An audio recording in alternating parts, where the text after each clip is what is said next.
سورۃ التوبہ آیت نمبر 54۔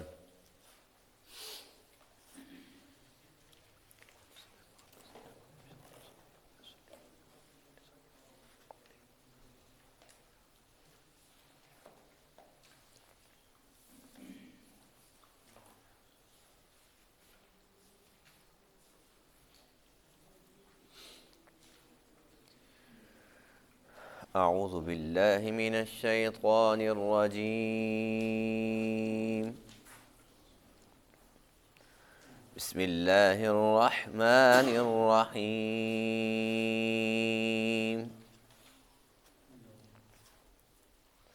فلا تعجبك اموالهم ولا اولادهم انما يريد الله ليعذبهم بها في الحياة الدنيا وتزهق انفسهم وهم كافرون ويحلفون بالله إنهم لمنكم وما هم منكم ولكنهم قوم يفرقون لو يجدون ملجأ أو مغارات أو مدخلا لولوا إليه وهم يجمحون ومنهم من يلمزك في الصدقات فإن أعطوا منها رضوا وإن لم يعطوا منها إذا هم يسخطون ولو أنهم رضوا ما آتاهم الله ورسوله وقالوا حسبنا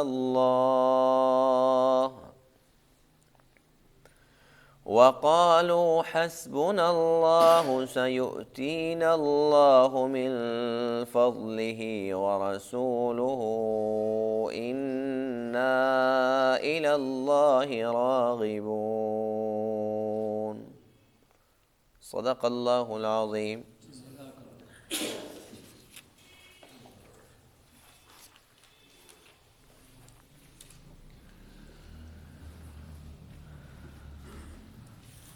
آج کے درس میں ان آیت کریمہ میں منافقین کے احوال کا ذکر ہے۔ ایک تو یہ کہ منافقین کو اللہ تعالیٰ نے مال اور اولاد سے نوازا ہوا تھا، یعنی کہ کافی سارے ایسے لوگ بھی تھے جو بہت بڑے منافق تھے لیکن بہت بڑے مالدار تھے، اور پھر ان کے بچے بھی تھے، یعنی کہ ان کے بیٹے تھے جن پہ بڑا وہ فخر کیا کرتے تھے۔ تو اس بات سے ایک شک ہو سکتا تھا کسی بھی مسلمان کے دل میں کہ اگر یہ اللہ تعالیٰ کو اتنے ہی ناپسند ہیں تو انہیں مال کیوں دے دیا، انہیں اتنی وسعت اتنی فراوانی کیوں عطا فرما دی، اور انہیں ایسی اولاد سے کیوں نوازا۔ تو اللہ تعالیٰ نے اس شبہ کا بھی جواب دیا کہ اصل معاملہ کچھ اور ہے۔ اللہ تعالیٰ کی چاہت یہ ہے کہ میں ان کو مال دوں، ان کو اولاد دوں، دنیا کے اندر یہ اگرچہ اپنے نفاق کے اندر بڑھتے چلے جا رہے ہیں لیکن دنیاوی لحاظ سے میں انہیں اور زیادہ دے رہا ہوں، اور اس کا مقصد یہ ہے تاکہ آخرت کے اندر جو ان کو عذاب ملے وہ بہت بڑا ہو۔ یعنی اللہ تعالیٰ ان سے راضی نہیں ہے بلکہ اللہ تعالیٰ انہیں مہلت دے رہا ہے اور انہیں بہت بڑے عذاب کے لیے ابھی سے تیار کر رہا ہے کہ تم اور کھا لو پی لو، خوب عیش کر لو، اس لیے کہ دنیا کی زندگی بہر صورت ختم ہونے والی ہے اور آخرت کے اندر تمہارے لیے بہت بڑا عذاب تیار ہے۔ دوسرا یہ کہ منافقین اکثر آتے تھے اور بڑی قسمیں کھاتے تھے اور اللہ کے نبی کے پاس آ کر تو بڑے بڑے وعدے کرتے تھے، بڑے بڑے دعوے کرتے تھے، اور اکثر یہ کہتے تھے جی اب تو ہم تمہارے اپنے ہیں۔ یہ ان کی بڑی اہم ترین بات تھی، جو قسمیں کھا کے کہتے تھے جی بس ہم تو، اب ہم میں آپ میں کیا فرق ہے؟ تو اللہ فرماتے ہیں کہ یہ جھوٹ بول رہے ہیں، بڑا فرق ہے، اس لیے کہ جو ایمان والے ہیں ان کا معاملہ یہ ہے کہ جب جہاد کا نام آتا ہے تو وہ خوش ہو جاتے ہیں، کہتے ہیں کہ اب لگتا ہے کہ جنت ہمارے قریب آ گئی، بھئی شہادت ملے گی تو ہم اللہ کی رضا حاصل کر پائیں گے، اللہ کا دیدار نصیب ہوگا۔ ان کے پیٹ میں درد ہو جاتا ہے، اور اللہ فرماتے ہیں کہ ایک تو جہاد پر جاتے نہیں ہیں، اگر چلے جاتے تو وہاں جا کر یہ کیا کرتے؟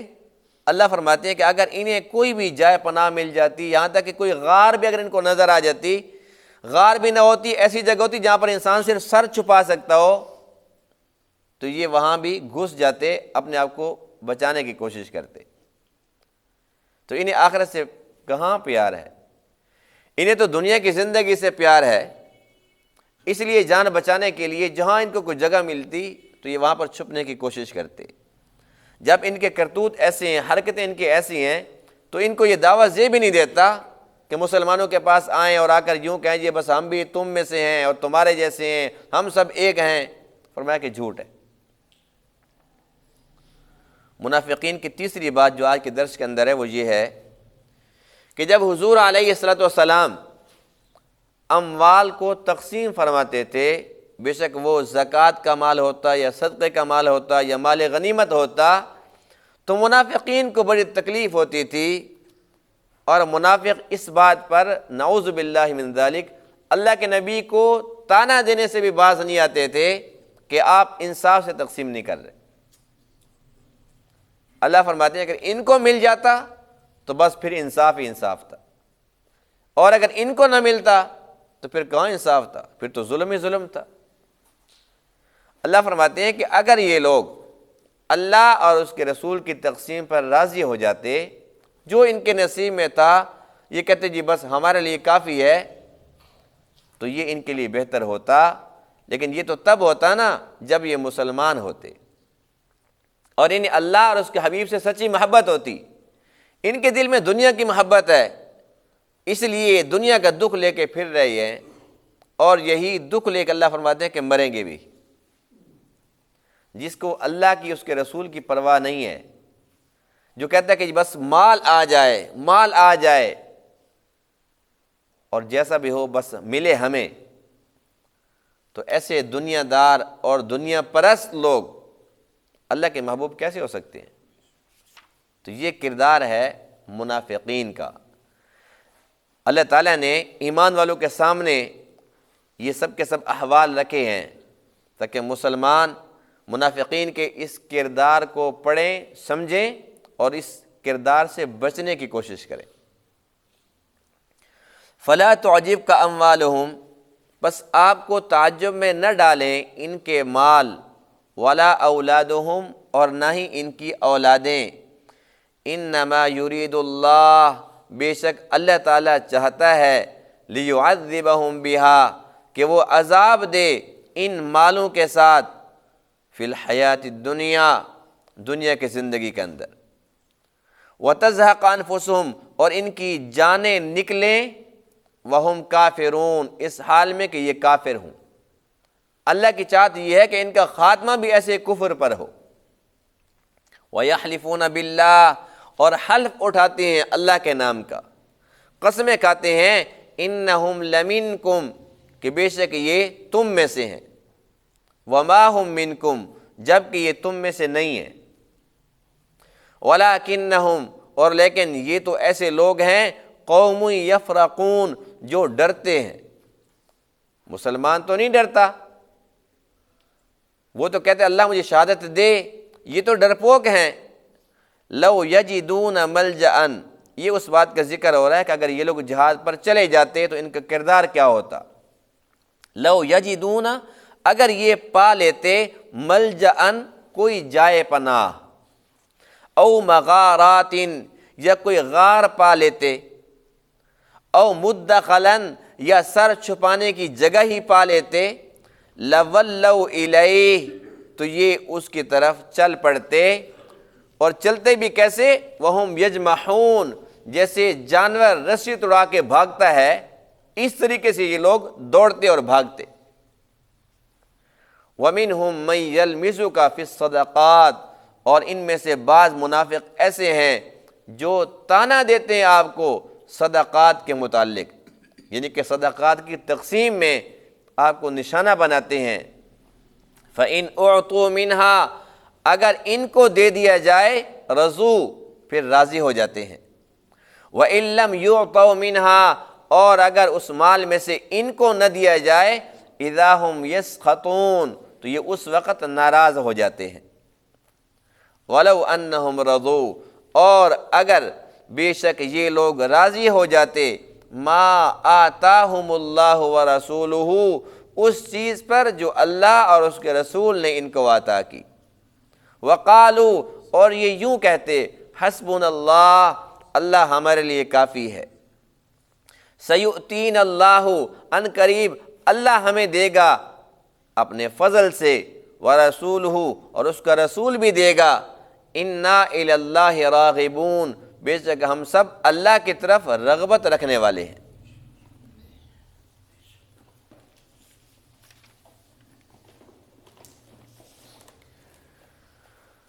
مال اور اولاد کے متعلق قرآن مقدس میں مختلف مقامات پر اللہ کریم نے اپنے بندوں کو یہ سمجھایا ہے کہ یہ آزمائش کے ذریعے ہیں، ان کے ذریعے میں اپنے بندوں کو آزماتا ہوں۔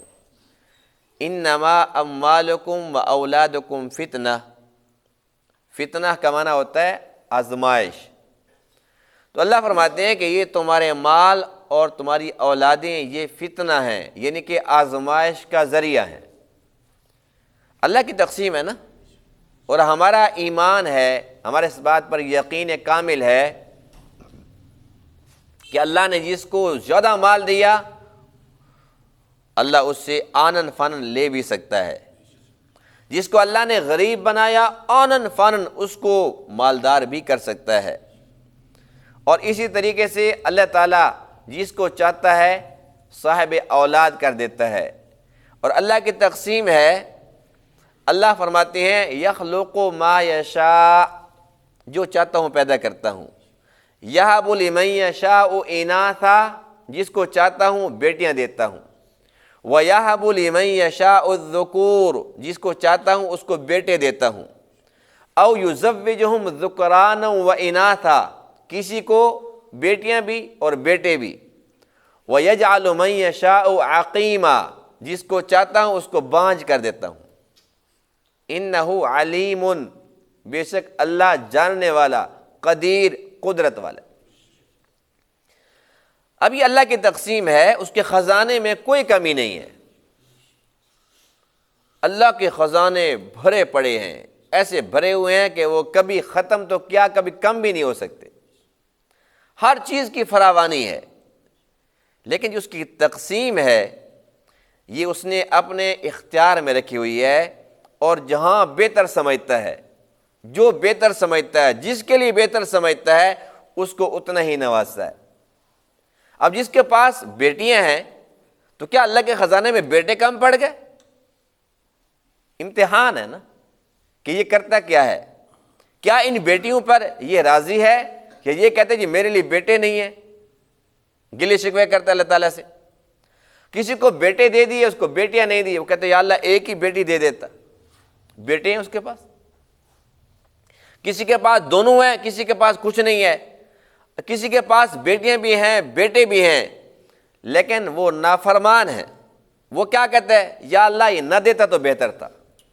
ایسے لوگ ملتے ہیں ہمیں کہ نہیں ملتے؟ رو رہے ہوتے ہیں یا اللہ بس یہ تو نہ دیتا، اب ان کو سنبھال لے۔ ایسی ایسی زندہ مثالیں ہمارے معاشرے کے اندر موجود ہیں۔ اکلوتا بیٹا ہے، یقین جانیے کہ میں ان لوگوں کو جانتا ہوں، اچھے طریقے سے جانتا ہوں، کتنے پریشان ہیں۔ ایک بیٹا ہے، کہتے ہیں کہ قاری صاحب ہم تو اللہ سے دعا کرتے ہیں یا اللہ اس کو سنبھال لے، بیٹیاں سے اچھی ہیں، ہم بہت تنگ اس بیٹے سے۔ ایک بیٹا ہے لیکن وہ کیا کہتا ہے کہ یا اللہ یہ ابھی بھی مر جائے تو میں خوش ہو جاؤں گا۔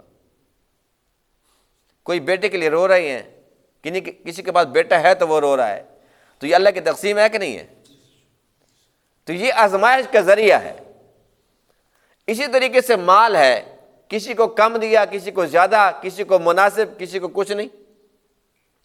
جس کو کم دیا اس کا زیادہ کر سکتا ہے، جس کو زیادہ دیا اس کا کم کر سکتا ہے، لیکن امتحان ہے زیادہ والے سے کہ مال کا حق ادا کرتا ہے کہ نہیں کرتا، شکر ادا کرتا ہے کہ نہیں کرتا، کم والے سے کہ صبر کرتا ہے کہ نہیں کرتا۔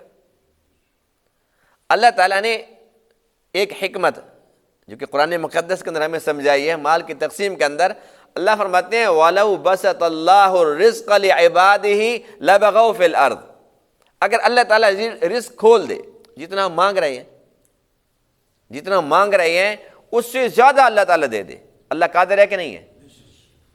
اللہ فرماتے ہیں کہ اگر میں کر دوں، تم مانگتے یا اللہ مجھے 10 لاکھ دے، میں 10 کروڑ دے دوں، ہوگا کیا؟ لَبَغَوْا فِي الْأَرْضِ، زمین کے اندر بغاوت ہو جائے گی، خون خرابہ شروع ہو جائے گا۔ جب سارے پیسے والے ہوں گے، کسی کو کسی سے کوئی مطلب ہوگا؟ اب تو جو غریب ہے وہ کہتا ہے جی امیر کے ساتھ بنا کر رکھو بھائی، ظاہر سی بات ہے کہ بھائی اس نے کوئی کام کرانا تو ہمیں بھی کوئی روٹی روزی ملے گی۔ یہ امیر سے ڈرتا ہے، امیر غریب سے ڈرتا ہے، بغیر اس سے بنی نہیں ہوگی نا، ہے تو مزدور، ہے بڑا اکڑ، بنا کر نہیں پڑتے، ٹائم پر آتا نہیں ہے، وہ اس کے لیے پریشان پھر رہے ہیں، ایک دوسرے کو تلاش کر رہے ہیں۔ اللہ کی تقسیم دیکھو، ایک گھر سے نکلتا ہے جی بس میں جلدی ہوں، اللہ کرے کہ وہ جوتا پالش والا مجھے مل جائے، وہ اس کو تلاش کر رہا ہے، جوتے پالش والا اس کو تلاش کر رہا ہے۔ ایک بندہ کروڑ پتی ہے، اس نے 1 کروڑ روپے کی گاڑی لی، 80 لاکھ روپے کے لیے، 70 لاکھ روپے کے لیے گاڑی لے لی، اب کروڑ پتی ہے کہ نہیں ہے؟ اب اس نے روڈ پر چھوڑ دی ہے۔ اب کروڑ پتی بندہ ہے، اس کے ملازم کیا کہتے ہیں؟ آ جاؤ بھائی آ جاؤ، 20 روپے والے بندے کو کہتے ہیں جس نے 20 روپے کرایہ دینا ہے، آ جاؤ بھائی آ جاؤ، کہتے ہیں پہلے سیٹ ہے؟ ہاں ابھی سیٹ ہے، اندر تو آ کے دیکھو۔ اب اگر یہ غریب نہیں بیٹھیں گے، جن نے 20 روپے 50 روپے کرایہ دینا، اگر یہ نہیں بیٹھیں گے تو بتاؤ کہ اس بندے کی بس کا کیا بنے گا، اسے کیا حاصل ہونا ہے؟ اب وہ ان کا محتاج ہے، کہتا بھی ٹکے ٹکے کی سواری اٹھانی پڑتی ہے، لیکن ٹکے ٹکے کی سواری کا محتاج ہے، منتیں کرتا ہے، بھائی جان او باجی او اماں جی، منتیں کرتا ہے کہ نہیں کرتا؟ اگر یہ لوگ نہ ہوتے تو اس کا کاروبار کیسے چلتا؟ اور اگر یہ کروڑ پتی بس نہ لیتا، کوئی بھی بسیں نہ لیتا، تو یہ 50 روپے کے اندر یہ کیسے اپنے پہنچتے دریا خان اور ڈیر اسماعیل خان کیسے پہنچتے؟ سارا دن پیدل چلتے رہتے۔ تو یہ اللہ کی تقسیم ہے، اس نے امیر کا نظام غریب کے ساتھ اور غریب کا امیر کے ساتھ فٹ کر دیا ہے، دونوں کو ایک دوسرے کا محتاج کر دیا ہے۔ اور اس بات سے ہمیں یہ سمجھ آ گئی ہے کہ یہ جو مال اور اولاد ہے اس کے اندر کامیابی نہیں ہے کہ کوئی کہے جی جس کو مل گیا تو بس وہ کامیاب ہو گیا، اور جس بیچارے کو نہیں ملا تو وہ ناکام ہو گیا۔ کامیابی اور ناکامی کا اس سے کوئی تعلق نہیں ہے۔ اگر مال کے اندر کامیابی ہوتی تو قارون کے پاس کتنا مال تھا، لیکن ہمارے بچوں کا نام قارون رکھتے ہیں؟ کسی نے رکھا آج تک؟ کیوں نہیں رکھا؟ بھئی وہ کامیاب تھا؟ نہیں۔ لیکن آج کل معاملہ یہ ہو چکا ہے کہ ہم لوگ کسی بندے کو دیکھتے ہیں نا کہ اس کے پاس 2 ٹکے آ گئے ہیں تو ہم کہتے ہیں بس اللہ اس پر راضی ہو گیا۔ نہیں کہنا چاہیے۔ ہاں جو بندہ مسجد میں آنا شروع ہو جائے، جو بندہ نمازی بن جائے، جس کو دیکھو کہ ماشاءاللہ وہ اب آج کل قرآن مقدس کی تلاوت کر رہا ہوتا ہے، ہر وقت اللہ اللہ کر رہا ہوتا ہے، درود شریف پڑھ رہا ہوتا ہے، اللہ کا ذکر کر رہا ہوتا ہے، کہہ سکتے ہیں کہ اللہ اس پہ راضی ہو گیا۔ اللہ جس سے راضی ہوتا ہے اس کو سجدے کی توفیق دیتا ہے، اللہ جس سے راضی ہوتا ہے اس کو اپنے گھر آنے کی توفیق دیتا ہے، گھر کے اندر بیٹھنے کی، زیادہ وقت گزارنے کی توفیق دیتا ہے۔ مال ہو یا نہ ہو، یہ تو ایک آزمائش کا ذریعہ ہے۔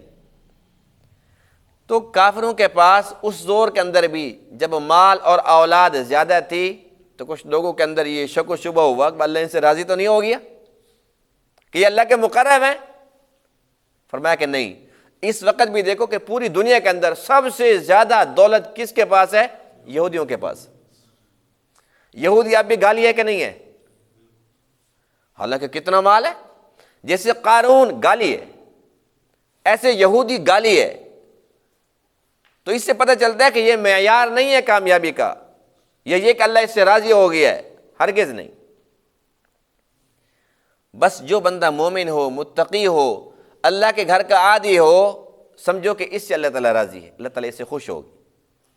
تو ہر دور میں ایسے لوگ جو دینی لحاظ سے ہم دیکھتے ہیں کہ وہ لوگ کافر ہیں، مشرک ہیں، منافق ہیں، مالی لحاظ سے وہ بہت آگے ہوتے ہیں، تو اللہ فرماتے ہیں کہ چونکہ آخرت کے اندر میں نے ان کو بہت زیادہ ذلیل کرنا ہے، ذلت ناک عذاب کے اندر مبتلا کرنا ہے، اور جہنم کے اندر خصوصی طور پر ان کو اندر بھیجنا ہے، اس لیے میں ان پہ ترس کھا لیتا ہوں کہ چلو آخرت کے اندر تو ان کا کوئی حصہ ہی نہیں ہے، ما لہ فی الآخرۃ من خلاق، آخرت میں کوئی حصہ نہیں ہے، دنیا میں تو کھائیں پیئیں بیچارے۔ جس طریقے سے ایک بندہ سزائے موت ہو جائے، بھائی اگلے مہینے کی 10 تاریخ کو اس کو پھانسی پہ چڑھانا ہے، اب اسے بھی پتہ چل گیا اور جو پھانسی دینے والے ان کو بھی پتہ چل گیا کہ بس جی اس کا تو 1 مہینہ رہ گیا ہے، اب 1 مہینے کے اندر اس کو کوئی مچھلی کھلا رہا ہے جی، کوئی مرغے کھلا رہا ہے، اس کو اچھا کھلاؤ جی، اچھا پہناؤ، بس بیچارے کی کوئی خواہش رہے نہیں، ظاہر اس نے مرنا ہے ابھی، تو اب یہ جتنا بھی اس کو کھلائیں پلائیں اس میں اس کو خوشی ملے گی؟ اسی طریقے سے جو منافق ہیں، چونکہ مرنے کے بعد جہنم ہی جہنم ہے، سزائے موت تو ہوئے پڑے ہیں نا، ہمیں تو نہیں پتہ کب مرنا ہے فلاں بندے نے، اللہ کو تو پتہ ہے نا، تو اللہ فرماتا ہے کہ چلو کھلاؤ پلاؤ ان کو، کیا یاد کریں گے، جو مانگتے دو۔ اللہ اس نظریے سے ان کو کھلا رہا ہے پلا رہا ہے، اور دیکھنے والے جو مسلمان ہیں کمزور عقیدے کے، وہ یہ سمجھ رہے ہیں کہ پتہ نہیں اللہ تعالیٰ ان سے راضی ہوگی۔ تو اللہ فرماتے ہیں کہ یہ آزمائش کا ذریعہ ہے، فلا تعجبک اموالہم ولا اولادہم، ان کی اولادیں، ان کی اموال آپ کو تعجب میں نہ ڈالیں۔ انما یرید اللہ، بے شک اللہ تعالیٰ یہ چاہتا ہے، لیعذبہم بہا فی الحیات الدنیا، دنیا کی زندگی کے اندر بھی ان کو عذاب دے اور آخرت کے اندر بھی ان کو عذاب دے۔ امام حسن بصری رحمہ اللہ جو کہ بہت بڑے تابعی ہیں، وہ فرماتے ہیں کہ جو منافق ہے، کلمہ تو پڑھتے تھے نا، منافق تھے، جب انہیں حکم ہوتا تھا کہ تم زکوٰۃ ادا کرو، انہیں بڑی تکلیف ہوتی تھی۔ فرمایا کہ یہ ہے لیعذبہم بہا فی الحیات الدنیا، اللہ نے مال بھی دیا اور ان کو پھر تکلیف بھی پہنچائی۔ جن کے پاس مال ہی نہیں ہے، زکوٰۃ کہاں فرض ہوئی؟ ان پہ تو زکوٰۃ فرض ہی نہیں ہے، قربانی واجب نہیں ہے، کچھ بھی نہیں ہے۔ فرمایا کہ یہ مالدار ہیں، انہیں حکم ہوتا ہے، یوں بھی نہیں کہہ سکتے بھی ہم مسلمان نہیں ہیں، وہ تو قسمیں اٹھاتے کہ ہم مسلمان ہیں، اچھا پھر زکوٰۃ دو۔ اب انہیں بڑی تکلیف ہے کہ ہم مسلمان تو نہیں ہیں، زکوٰۃ ایسی چٹی پڑ گئی ہمارے اوپر۔ آج کل ہم بھی چٹی سمجھتے ہیں نا، منافق تو نہیں ہے خیر، لیکن کام سارے کے سارے منافقوں والے ہیں۔ آج کل اس وقت صورتحال یہ ہے کہ 100% زکوٰۃ دینے والا تو شاید کہیں کو نظر آ جائے، جو دیتے بھی ہیں تو اگر بنتی ہے 10 لاکھ 1 لاکھ دے دی تو اللہ پر احسان، اور جس بندے کو زکوٰۃ دی اس پر بھی احسان، اور ہم سمجھتے ہیں پوری زندگی ہے نا، بس یہ بندہ نا میرے سامنے آنکھ اٹھا کے نہ دیکھے، میں اس کو زکوٰۃ دیتا ہوں، میں دیتا ہوں۔ خدا کا خوف کرو، اگر وہ نہ لیتا تو ہمارا فرض کیسے ادا ہوتا؟ کس کو دیتے ہیں ہم؟ جس سے نماز پڑھ لی، فرض ادا ہو گیا، زکوٰۃ فرض ہے، کسی کو دیں گے تو ادا ہوگی نا، تو احسان کس چیز کا ہے؟ احسان تو اس ذات کا جس نے اس قابل بنایا کہ تیرے اوپر زکوٰۃ فرض ہوئی ہے۔ تو اس لیے 100% زکوٰۃ دینے والے بہت کم لوگ ہیں، جتنی بنتی ہے اس میں سے کچھ دے دیتے ہیں، کچھ، اور بعض تو کہتے ہیں جی بس بنتی نہیں ہے، قرضہ بہت زیادہ ہے، حالات ٹھیک نہیں ہے۔ اللہ تعالیٰ ہمیں سمجھ بوجھ عطا فرمائے شریعت کی۔ تو یہ منافقین کا کام تھا۔ امام حسن بصری کیا فرما رہے ہیں کہ مال کے ساتھ اللہ ان کو کیسے سزا دیتا ہے، کیسے ان کو دنیا کے اندر عذاب دیتا ہے، زکوٰۃ دیتے ہیں رو رہے ہوتے ہیں، اور اولاد کے ساتھ ان کو سزا کیسے دیتا ہے کہ ایک دیکھو بڑا منافق ہے عبداللہ بن ابی، رئیس المنافقین، اس کا بیٹا صحابی رسول ہے۔ امام حسن بصری رحمہ اللہ فرماتے ہیں اللہ ان کو یوں سزا دیتا ہے کہ خود منافق ہے، بیٹا سچا مسلمان ہے، صحابی ہے، بیٹے کو دے دے کے جلتا ہے۔ اب اس کا یہی حال تھا نا کہ یہ بیٹا تھا، لیکن بیٹا ہونے کے باوجود کئی مرتبہ اپنے باپ کے ساتھ لڑا۔ اللہ کے نبی کی شان میں جب گستاخی کرتا تھا تو کہتا تجھے قتل کر دوں گا، بے شک تو میرا باپ ہے لیکن وہ میرا محبوب ہے، اللہ کا سچا نبی ہے، اس کے بارے میں نہیں برداشت کروں گا، نہیں سنوں گا کوئی ایسی بات۔ اب بیٹا بھی ہے اس بیٹے کے ساتھ اللہ اس کو عذاب دے رہا کہ نہیں دے رہا؟ تو اللہ فرماتے ہیں کہ اے مسلمانوں فلا تعجبک اموالہم ولا اولادہم، تمہیں تعجب میں نہ ڈالیں ان کے مال اور ان کی اولادیں، یہ تو ہم ان کو عذاب دینا چاہتے ہیں۔ وَتَزْهَقَ أَنفُسُهُمْ وَهُمْ كَافِرُونَ، اور ہم یہ چاہتے ہیں کہ جب ان کی جانیں نکلیں تب بھی یہ لوگ کافر ہی ہوں، تاکہ ان کا خاتمہ کفر پہ ہو، پکے کافر مریں، پھر آخرت کے اندر ہمیشہ ہمیشہ عذاب کے اندر رہیں۔ اور ان لوگوں کا یہ کہنا، قسم اٹھا کے کہنا، یحلفون باللہ انہم لمنکم، اللہ کی قسم ہم تم میں سے ہیں، اب یہ قسم اٹھا رہے ہیں، اور اللہ فرماتا ہے وما ہم منکم، یہ نہیں ہے تم میں سے۔ حالانکہ انہوں نے قسم اٹھائی، اللہ نے قسم نہیں اٹھائی، اللہ نے ان کی قسم کو توڑ دیا، رد کر دیا کہ تمہاری قسم تمہارے منہ پہ مارتے ہیں، جھوٹ بولتے ہو، جھوٹ بکتے ہو۔ مسلمان تو کہتا ہے کہ مجھے کب شہادت ملے گی، کب میں جنت میں جاؤں گا، کب اپنے رب کا دیدار کروں گا۔ تم تو ڈرپوک ہو، ڈرتے ہو۔ وَلَٰكِنَّهُمْ قَوْمٌ يَفْرَقُونَ، ڈرپوک لوگ ہو، پھر کہتے ہو مسلمان ہیں، تمہارے جیسے ہیں، تم میں سے ہیں۔ خبردار، تمہارا کردار تو یہ ہے لو یجدون ملجأ او مغارات او مدخلا، کوئی جائے پناہ مل جائے، کوئی غار مل جائے، کوئی سر چھپانے کی جگہ مل جائے، لولوا الیہ، دوڑ کے جاؤ گے۔ لیکن وہ صحابہ ہیں، سبحان اللہ، جب ہم صحابہ کرام کے واقعات پڑھتے ہیں یقین جانیے کہ ایمان تازہ ہو جاتا ہے۔ حضرت ابو دجانہ رضی اللہ تعالیٰ عنہ غزوہ احد کے اندر اب یہ سوچ رہے ہیں کہ میں اللہ کے نبی کا دفاع کیسے کروں۔ ان کا دل چاہتا تھا کہ سینے کے اوپر مجھے تیر لگے، جیسے آج کل گولی ہے نا، تیر ہوتا تھا، سینے پر لگے، پیٹھ پر لگے تو کیا مزہ آئے گا، سینے پر لگے۔ پھر کہنے لگے وہ تو سینے پر جو لوں گا اللہ کے نبی پیچھے ہوں گے، پیٹھ نہیں ہو جائے گی، بے ادبی کیسے پھر میں گوارا کروں گا۔ کہنے لگے کہ نہیں، بس میں ایسا کرتا ہوں، کوئی بات نہیں، سینے پر نہ صحیح، پیٹھ پر صحیح، لیکن میں بے ادبی نہیں ہونے دوں گا۔ اب اللہ کے نبی کے رخ انور کی طرف اپنا رخ پھیر لیا، سامنے کھڑے ہو گئے ایسے سامنے، اور پیچھے سے تیر آ رہے۔ فرماتے ہیں کہ مجھے نہیں پتا کتنے آ رہے ہیں، کہاں لگ رہے ہیں، مجھے دیدار میں اتنا مزہ آ رہا تھا، مجھے پتہ نہیں چلتا تھا۔ دفاع بھی کیا اور پھر تیر بھی برداشت کی، اور گستاخی اور بے ادبی اس سے بھی بچے۔ یہ صحابہ کرام تھے، یہ تھے کامل الایمان۔ یہ نہیں ہے کہ چھوٹا سا اگر کوئی چیوٹی کاٹ جائے تو ہم بھول جاتے ہیں کہ کون سی رکعت تھی، اور اگر کوئی بھیڑ آ جائے ہم تو نماز بھی توڑ دیتے ہیں، نماز کے اندر بھی ہم اس کو کچھ نہ کچھ کر دیتے ہیں۔ معاملہ یہ کہ تیر لگ رہے ہیں، نماز میں نہیں ہے، لیکن مجال ہے کہ ادھر ہو جائیں ادھر ہو جائیں، کہتے ہیں میں ادھر ہوا تو میرے محبوب کو لگ جائے۔ ظاہر سی بات ہے کہ ان کو آخرت سے پیار تھا، دنیا کی زندگی سے پیار نہیں تھا، مال و دولت کی ہوس نہیں تھی، بس یہ چاہتے تھے کہ بس کسی طریقے سے اللہ اور اس کا محبوب راضی ہو جائے۔ تو یہ دعوے کرتے ہیں کہ ہم تمہارے جیسے ہیں، فرمایا کہ کیسے ہو سکتے ہیں۔ اور پھر ان کا کردار ہے اللہ کے نبی کی گستاخی۔ وَمِنْهُمْ مَنْ يَلْمِزُكَ فِي الصَّدَقَاتِ، صدقات کی تقسیم کے اندر اللہ کے نبی کے اوپر یہ الزام لگاتے ہیں، طعنے دیتے ہیں، نعوذ باللہ من ذالک۔ حنین کی تقسیم ہو رہی ہے، حنین کے متعلق پڑھا تھا نا، شوال کے اندر ہوا تھا غزوہ حنین۔ تو اس کے اندر جو کچھ بھی ملا تھا اللہ کی طرف سے، اللہ کے محبوب کو تقسیم فرما رہے ہیں۔ ذوالخویسرہ نامی ایک منافق آگے آتا ہے، اور وہ کہتا ہے کہ یہ کوئی تقسیم عدل والی ہے، اگر آپ اللہ کے نبی ہیں تو پھر عدل سے تو کام لیں۔ نعوذ باللہ من ذالک، کتنی بڑی گستاخی ہے، کتنی بڑی گستاخی ہے۔ اللہ کے نبی جب یہ بات سنتے ہیں تو دیکھو آپ کو کتنا دکھ ہوا ہوگا۔ پھر آپ نے ارشاد فرمایا کہ اگر میں عدل کے ساتھ تقسیم نہیں کروں گا تو کون کرے گا؟ فرمایا کہ یہ شخص، صحابہ کرام سے فرمایا اس کو دیکھ لو، فرمایا کہ اس کی نسل میں سے اللہ تعالیٰ ایسے لوگ پیدا کرے گا کہ ان کی جو نمازیں ہیں نا وہ اتنی اعلیٰ ہوں گی کہ تم سمجھو گے کہ ہماری نمازیں تو کچھ بھی نہیں ہے۔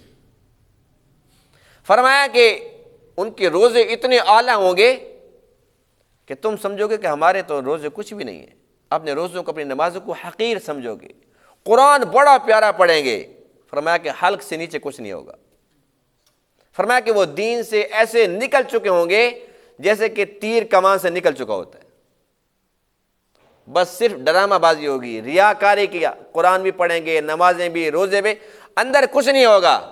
فرمایا کہ اے صحابہ جب یہ تمہیں ملے تو ان کو قتل کر دینا، ان کو چھوڑنا نہیں ہے۔ جو اللہ کے نبی کا گستاخ ہے اس کی نسل سے یہ لوگ پیدا ہوئے ہیں، تو اس قسم کی باتیں کرتے تھے۔ اور اسی طریقے سے 2-3 مرتبہ ایسا ہوا کہ منافقین نے اس قسم کی باتیں کی۔ ایک شخص جو عربی تھا، دیہاتی تھا، وہ آیا اور اس نے ایک موقع پر یہی بات دہرائی کہ دیکھو جی آپ تو عدل سے کام نہیں لے رہے۔ تو اللہ کے نبی نے فرمایا کہ اگر میں عدل نہیں کروں گا تو اور کون عدل کرے گا؟ فرمایا کہ اللہ تعالیٰ تیرا ناز کرے، میں عدل نہیں کر رہا ہوں۔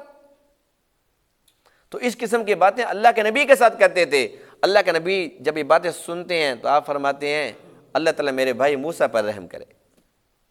موسیٰ علیہ السلام نے اس سے بھی زیادہ تکلیف دہ باتیں سنی ہیں، انہوں نے صبر کیا ہے، میں بھی صبر کروں گا۔ اگر اللہ کے نبی دعا فرماتے وہ بچتے اس وقت؟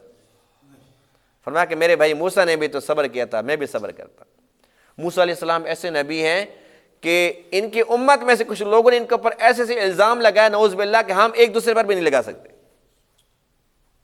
کوئی کہتا تھا یہ مرد نہیں ہے، نعوذ باللہ، یعنی اللہ کے نبی کے بارے میں یہ کہنا کہ یہ مرد نہیں ہے، اگر ہے تو پھر ہمیں ثابت کرے۔ ایسی ایسی بکواسیں بکتے تھے۔ اور جب آپ نے فرمایا کہ آؤ جہاد کرنے کے لیے تو کتنی بڑی گستاخی ہے، فَاذْهَبْ أَنْتَ وَرَبُّكَ، کہ تو اور تیرا رب جا کے لڑو، اِنَّا هَاهُنَا قَاعِدُونَ، ہم تو یہیں پر بیٹھے ہوئے ہیں، تیرا رب جا کے لڑے، کتنی بڑی گستاخی ہے۔ لیکن آپ نے وہاں پر بھی صبر فرمایا۔ تو بہرحال ان لوگوں کی ان باتوں سے اللہ کے نبی کا بڑا ہی دل دکھتا ہوگا یقیناً، لیکن آپ نے صبر سے کام لیا اور امت کو درس دیا کہ صبر سیکھو۔ منافقین تو ہر دور میں ایسی باتیں کریں گے، لیکن آپ نے کیا کرنا ہے؟ نبی کی سنت پہ عمل کرنا ہے، صبر سے کام لینا ہے۔ اور اللہ نے ان کے جو پیٹ کا درد ہے اس کو بھی ظاہر فرما دیا۔ یہ جو کہہ رہے ہیں نا کہ ابھی عادلانہ تقسیم نہیں ہے اور یہاں پر انصاف کے ساتھ تقسیم نہیں ہو رہی، فرمایا بات اتنی سی ہے فَإِنْ أُعْطُوا مِنْهَا رَضُوا، ان کو دے دو تو ساری تقسیم ٹھیک ہے، وَإِنْ لَمْ يُعْطَوْا مِنْهَا إِذَا هُمْ يَسْخَطُونَ، ان کو نہ دو تو سارے ناراض ہیں۔ آج کل یہ جو نقشہ قرآن نے بتایا نا منافقین کا، ان کو دے دو تو ٹھیک، نہ دو تو ناراض، جب ہم یہ نقشہ قرآن کے اندر پڑھتے ہیں نا اور پھر ہم معاشرے کے اندر دیکھتے ہیں، اس وقت کے جو منافق ہیں ہمارے سیاسی لوگ، 100% یہ آیت ان کے مطابق ہے بالکل۔ اللہ کیا فرماتے ہیں؟ ان کو دے دو تو خوش ہیں، نہ دو تو ناراض ہیں۔ اب وہی بندہ ہوتا ہے اگر پارٹی ٹکٹ مل جائے تو پارٹی بہت اعلیٰ ہے، اگر نہ ملے تو یہ بدترین ہے۔ پچھلے دور میں اس پارٹی میں تھا تو اس پارٹی کی تعریفیں کرتا رہتا تھا، یہ جی دیکھو جی ہم نے پاکستان کی ترقی کے لیے یہ کیا، عوام کے لیے یہ کیا وہ کیا۔ اب اسی پارٹی سے دوسری پارٹی میں آیا، پچھلی پارٹی کو کہتے ہیں وہ بہت چور تھے، بہت ڈاکو تھے، اور ان میں ڈاکو خود بھی تھا، یہ چور خود بھی ساتھ شامل تھا، لیکن اب کہتے ہیں جی وہ پارٹی چور تھی، اور اگلی دفعہ پھر دوبارہ وہی پارٹی اس کو ٹکٹ دے دے تو اب اس پارٹی کہتے ہیں جی یہ چور تھے، تم بالکل ٹھیک ہو۔ تو یہ منافقت ہے یا نہیں ہے؟ اب جو لوگ اس وقت موجودہ حکومت کے لوگ کیا کہہ رہے ہیں، وہ جی پچھلی حکومتوں نے بیڑا غرق کیا ہے، ملک کو تباہ کر دیا ہے۔ ہم حیران ہوتے ہیں کہ جو لوگ یہ باتیں کر رہے ہیں پچھلی حکومت میں یہ تھے یا نہیں تھے؟ تو کس نے تباہ کیا؟ عوام نے کیا، تم خود تو تھے۔ اب اگلی دفعہ پھر یہ پرانی پارٹی میں آ کر پھر اس حکومت کا کہیں گے اس حکومت نے بیڑا غرق کیا، اتنی مہنگائی کر دی ہے، ملک کو تباہ کر دیا، پھر یہی لوگ ہوں گے۔ لیکن عوام بیچارے سیدھے سادھے، عوام بیچارے ایسے نا گونگے بیل بن جاتے ہیں، اور وہ بھی صرف ان معاملات کے اندر۔ اگر کوئی دین کی بات ہو تو یہاں پر سارے کے سارے مولوی بن جاتے ہیں، سارے کے سارے ٹھیکیدار بن جاتے ہیں، یہاں تک کہ مسجد کا اگر کوئی معاملہ ہو، جس کو گھر میں دال نہیں ملتی نا، جس کو بیوی ڈوئی سے مارتی ہے، وہ بھی کہتا ہے جی آج 1 منٹ نماز لیٹ نہیں ہوئی، آج مؤذن کہاں غائب ہو گیا ہے، نہیں کہاں غائب ہو گیا، کہاں مر گئی ہے۔ یعنی اس قسم کی باتیں ہم لوگ کرتے ہیں کہ نہیں کرتے؟ اور گھر میں جاتے ہیں نا، بیوی پوچھتے ہیں تو کہاں مر گیا تھا، گھر میں یہ عزت بیچاروں کی۔ لیکن جب بات سیاست کی آتی ہے کیا کریں جی، بس وہ میرا بڑا بھائی ہے جی، وہ کہتے ہیں ووٹ انہیں کو دینا ہے، وہ جی میرا ماموں کہہ رہا تھا جی، میرا چچا کہہ رہا تھا جی، وہ میرا جی تایا تھا جی، میں کیا کرتا جی، وہ میں باپ کو چھوڑ دیتے جی۔ انہی لوگوں کو جن کو ہم کہتے ہیں چور ہیں، ڈاکو ہیں، منافق ہیں، پھر وہ آتے ہیں جی بسم اللہ جی، او جی آئیں جی چائے پئیں جی، بیٹھیں جی ہمارے پاس آئیں، اور ان کی خاطر آپس میں لڑ رہے ہیں۔ جہالت کی انتہا دیکھو، ہر خوشی غمی کے اندر وہ سارے کے سارے اکٹھے ایک سٹیج پہ ہوتے ہیں، کسی کی شادی ہو اکٹھے بیٹھے کھانا کھا رہے ہوتے ہیں، اور ان کی خاطر آپس میں ہمارا بول چال نہیں ہے۔ بھئی فلاں پارٹی کس نے مجھے یوں کیوں کہا، اور اس نے جی میں نے اس کو یوں کیوں کہا، آپس میں لڑ مر رہے ہیں، اور جن کے لڑنے ان کو پتہ ہی نہیں ہے۔ تو یہ جہالت کی انتہا ہے۔ تو بہرحال بات اتنی سی ہے کہ جو بات منافقین کی ہے نا، حقیقتاً ان لوگوں پہ فٹ آتی ہے، یہ کسی کے بھی نہیں ہے بھائی، اور ان کے لیے ہم کیوں لڑتے مرتے ہیں؟ آپس میں بول چال نہیں ہے، تماشا بنایا ہوا ہے، محلے داری ہے لیکن بول چال نہیں ہے، جی فلاں پارٹی کا جی یہ، تجھے سے کیا غرض ہے؟ کسی پارٹی کی بے جا حمایت نہیں کرنی چاہیے، صرف اور صرف انسان کو چاہیے کہ وہ اللہ اور اس کے رسول سے محبت کرے اور اس کے مطابق زندگی بسر کرے۔ باقی یہ جو جھوٹ فراڈ سیاست آج کل چل رہی ہے، اس سے ہم دور رہیں تو ہمارے لیے زیادہ بہتر ہوگا، اور کسی کے کہنے پر نہیں، اپنے ضمیر کے کہنے پر ہمیں چاہیے کہ ہم ووٹ دیا کریں۔ ایک بات ہے تو بڑی عجیب سی، لیکن بہرحال میں عرض کر دیتا ہوں۔ ایک الیکشن میں نے ایک امیدوار تھا، لیکن بات بڑی قیمتی ہے، بڑی اہم ہے، میرے دل کو لگی، اس لیے میں آپ کے ساتھ شیئر کر رہا ہوں، ہو سکتا ہے آپ کا بھی فائدہ ہو جائے۔ ہوا یہ کہ ایک بندہ نا الیکشن میں کھڑا ہوا، بڑا غریب تھا، اس کو چند سو ووٹ ملے بیچارے کو۔ جن لوگوں نے اس کو ووٹ دیا نا، تو میں نے ان سے پوچھا کہ یار اس بندے نے تو بیچارے نے ہار جانا تھا۔ اس نے کہا جی بے شک وہ ہار گیا، ہمیں پتہ تھا ہار جانا ہے، لیکن ہم نے میرٹ کے مطابق اس کو ووٹ دیے، بے شک ہار گیا، لیکن اللہ کے ہم سرخرو ہیں، اللہ ہم نے نمازی کو دیندار کو ہم نے ووٹ دیا، بے شک پتہ تھا کہ اس نے ہارنا ہے، لیکن ہم نے تو اپنا حصہ اچھے کام میں ڈالا نا۔ ہمارا معاملہ یہ کہ ہمیں پتہ تھا وہ ہار جائے گا یا ووٹ ضائع کرنا ہے فضول نہیں، یہ ایک امانت ہے جس کو ہم اہل سمجھیں، جس کو سمجھیں کہ یہ بہتر ہے ملک کے لیے، عوام کے لیے، فلاحی کاموں کے اندر یہ بڑھ چڑھ کے حصہ لیتا ہے، اچھا ہے، نیک ہے، نمازی ہے، دیندار ہے، ہم اپنا فرض ادا کریں، ہم اس کو دیں، جیتے ہارے ہم اللہ کے سامنے بری ذمہ۔ یہ نہیں کہ ہم نے اس کو جتوانا ہے بہر صورت۔ تو یہ ایک دوہرا معیار ہے ہمارے سامنے نا، کہ ہم فیصلہ کرتے ہیں تو یہ نہیں سوچتے کہ یہ بندہ ٹھیک ہے یا نہیں ٹھیک، یہ ہارے گا کہ جیتے گا، جو ہارنا ہے تو اس کو ووٹ دینا ہی نہیں ہے۔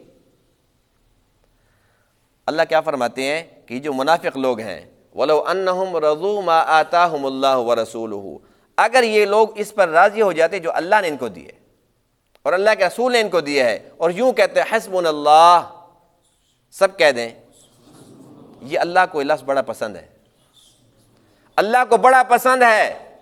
اللہ کیا فرماتے ہیں کہ اگر یہ لوگ بھی یوں کہہ دیتے نا، یہ منافق تھے، یوں کہہ دیتے نا حسبنا اللہ، اللہ ہمارے لیے کافی ہے، تو میں ان سے راضی ہو جاتا۔